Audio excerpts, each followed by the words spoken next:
that there was any tangible results. She didn't always do so badly.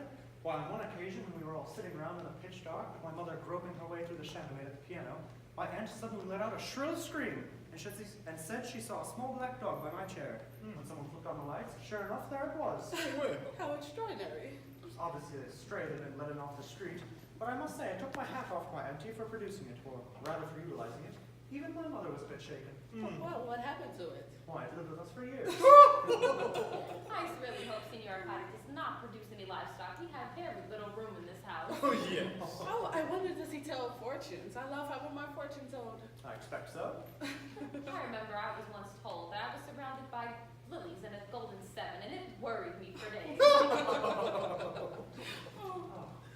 We really all must be serious, you know, and pretend we believe implicitly. Otherwise, we won't play. Also, he might really mind, and it would be cruel to upset him. I shall be good as gold.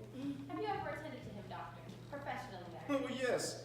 He's only been here for about a year. He had no influenza in January, and I must say, back then he was a little bit non-psychic then, but he's always been an awful. Why, yes, we originally met at one of Mrs. Wilmot's Sunday evenings in Sandgate. Well, what sort of books does he write? Two sorts, generally. Rather whimsical children's stories filled with highly enchanted flora and fauna in enchanted forests, and enthusiastic biographies of minor royalties. Reverent, sentimental, and extremely funny. Here he is. Oh, does he know about tonight? I mean, you're not going to spring it on him, are you? Of course not. It was all arranged last week.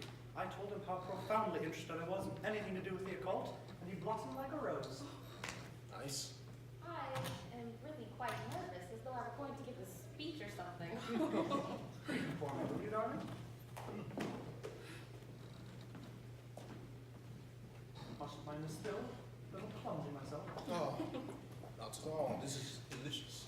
I've leant my bike up against that little bush. It will be perfectly all right if no one touches it. Senor, I'm asking you to come all this way.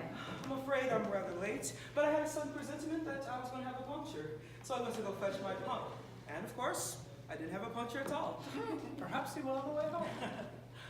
Dr. Bradman, the man with the gentle hands. Yeah, well, it's nice that you're doing well. This is my wife. Oh, we are old friends. We meet coming out of shops.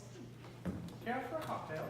If it is a dry martini, then yes. If it is a concoction, then no. Experience has taught me to be very wary of concoctions. It is a dry martini.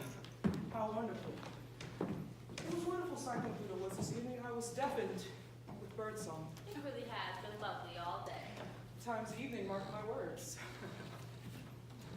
It's so delicious. Well, you should really try. Here you are. Don't you find it very tiring bicycling throughout the woods all day? On the contrary, it does stimulate me. I was getting far too sedentary in London. That torrid little flat with the dim lights. The lights had to be dim, you know. The clients, they expect it. Well, I must say, I find bicycling very exhausting. Steady rhythm, that's what counts. Once you get the knack of it, you never need to look back. On you get, and away you go. But pushing up those awful hills, Senor Arcadi. Just knack again. Down with your head, up with your heart, and you're over the top like a flash.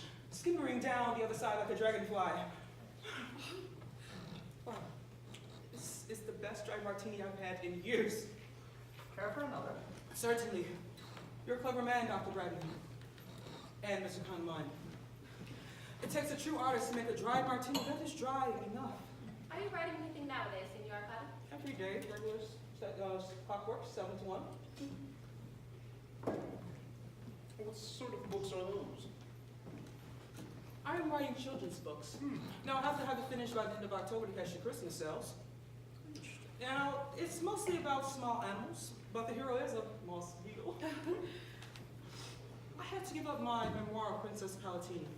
She had died in April, and she implored me to go on with it, but I hadn't the heart. So, you talked to her the other day. Yes, through my control, of course, but she sounded quite irritable. And it's funny, isn't it? Thinking of people in the spirit world as irritable. I mean, one could only imagine.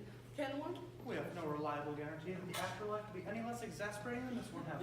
Oh, Mr. Condamine, how can we?